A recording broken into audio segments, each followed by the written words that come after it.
Disrobing took me a long time. The process started with the experiences I had had when I was thrown out of one center. But the choice to leave the last Dharma center I had tried to live in had been the rusty nail in the coffin of my ordination.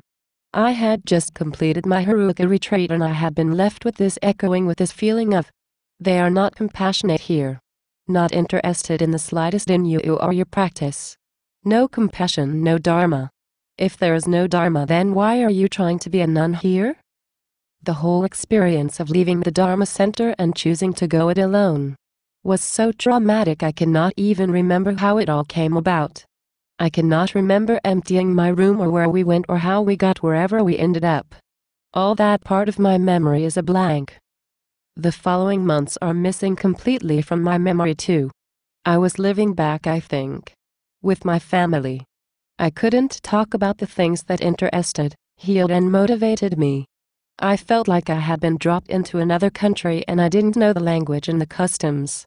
It felt to me like I was a character in a dark comedy horror film. A film where there was a ghost zombie of a drowned nun. Gray. Dripping. Cold. Uncomfortable to be around. Forced to live in a normal family. I was a bald-headed woman. Wearing funny clothes. In a world that doesn't recognize a desire to be a pure Buddhist. If I had been isolated in the Buddha center, it was nothing to the isolation I then found myself in. The confusion and darkness that filled my life was unbearable. I couldn't talk about the pain I was in with anyone. No one to turn to that could understand. My mind felt like it was being held in acid, burning all day and all night with no relief except dreamless sleep. Every day. No Sangha. No Dharma teachings. No deep conversation. Alone. Exhausted. Stripped bare. No practice. Eroding faith. Guilt for letting everyone down. Pathetic. Untouchable. Unlovable. Abandoned and ignored even by my guru. And even as I tell you this, I can remember the unnerving feeling that everything that happened was meant to be for my benefit. It is what a wrathful guru would do, right? A guru who really believed in my potential. And who really believed in the fact this pathetic human could use Lojong teachings to purify their intention. A guru who trusted my intention to be pure. That guru would force me to go it alone. To face my darkest fears. My fear of being guru-less in a world that doesn't recognize bodhicitta. Even though I had never been able to get any personal guidance on my practice or even stabilize any meditation techniques I had seen benefit in. Even though I had no solid practice and no one to take refuge in at all. This all had to be beneficial, right?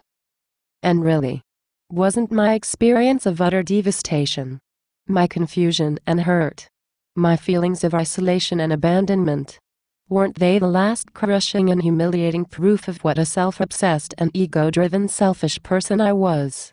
Wouldn't a true and real bodhisattva be untouched by this experience?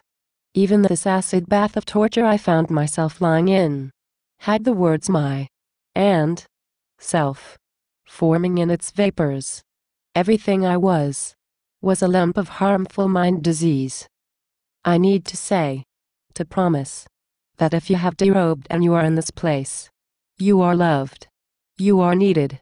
If I knew you, I would hug and hold you and tell you you were okay. No one understands. I am so completely sorry you are here and there is nothing I can do. But if you are here in this dark place, you are strong. You are brave. To me you are beautiful. And although I understand how annoying this may sound, it does get better. Every day the new purpose for your life will seep in.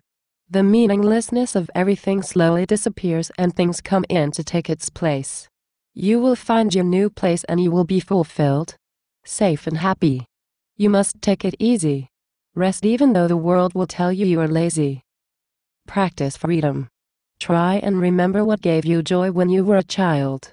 Stop your practice for a while and only do Dharma when you feel inspired from within. No. There are lots of us out here in the world that have been through what you have been through. We understand. And we are sending our love to you. We give you permission to cry and be selfish for a while. Stay open because what you will be left with will be real and untouchable. I just really wanted you to know you were going to be alright.